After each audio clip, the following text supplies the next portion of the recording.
오늘 함께 나눌 묵상 말씀은 출애굽기 14장 1절부터 14절 말씀입니다.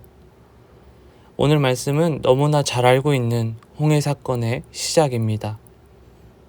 애굽을 나온 백성들은 하나님의 명령에 따라서 바닷가 앞에 장막을 쳤습니다. 그때 애굽에 있는 바로는 이스라엘 백성들이 애굽을 빠져나간 것을 알아채고 바로와 그의 신하들의 마음이 다시 변하게 됩니다. 출애굽 사건 속에서 바로와 바로 신하들의 마음이 변하는 모습은 하나님께서 주장하시고 하나님의 계획 안에 있음을 계속해서 말씀해 주십니다. 그들의 모습을 통해서 하나님께서는 하나님을 알도록 하기 위함이라고 말씀하고 계십니다. 그렇게 그들의 마음이 변하여서 이스라엘 백성들을 잡기 위해 바로는 애굽의 군대를 보내게 됩니다.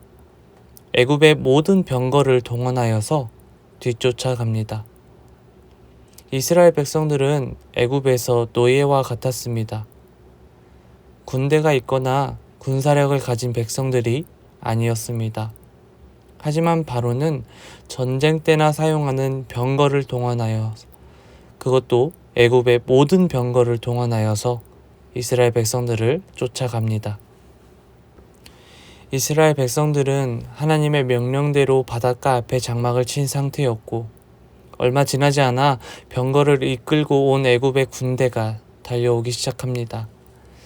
하나님의 명령대로 애굽을 빠져나온 상황에서 바닷가 앞에 장막을 쳐서 길이 막혀 있는 상황에서 뒤로는 군대가 오고 있는 것입니다.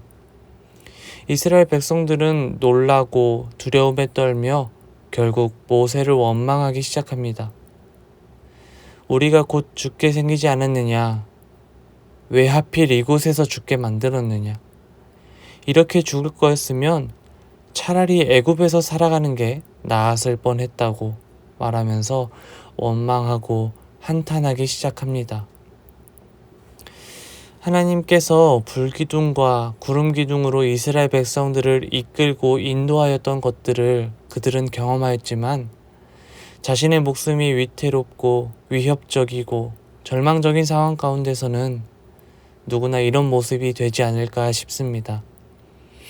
하지만 모세는 이스라엘 백성들을 진정시키고 하나님의 능력과 우리를 인도하신 하나님의 계획을 믿음으로 선포합니다.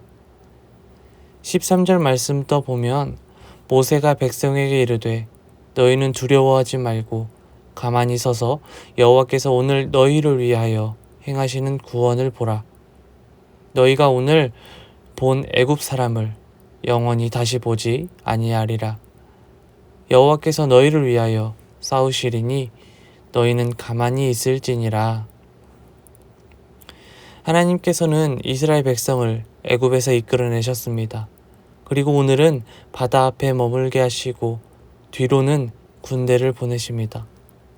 앞으로 갈 수도 없고 뒤로 갈 수도 없는 상황에서 아무것도 할 수 없는 상황에서 이스라엘 백성들이 할 수 있는 것은 가만히 서 있는 것이었습니다. 하나님을 의지한 채 하나님께서 보여주실 구원을 기대하며 가만히 서 있는 것이었습니다. 하나님께서는 오늘 말씀을 통해서 우리의 마음속에 하나님에 대한 믿음과 신뢰가 있는지 점검하게 하십니다. 이스라엘 백성들이 가지지 못했던 하나님에 대한 믿음과 신뢰는 모세가 가지고 있었습니다. 그리고 모세를 통해서 하나님께서는 하나님의 계획을 이끌어 가시고 이스라엘을 인도하십니다.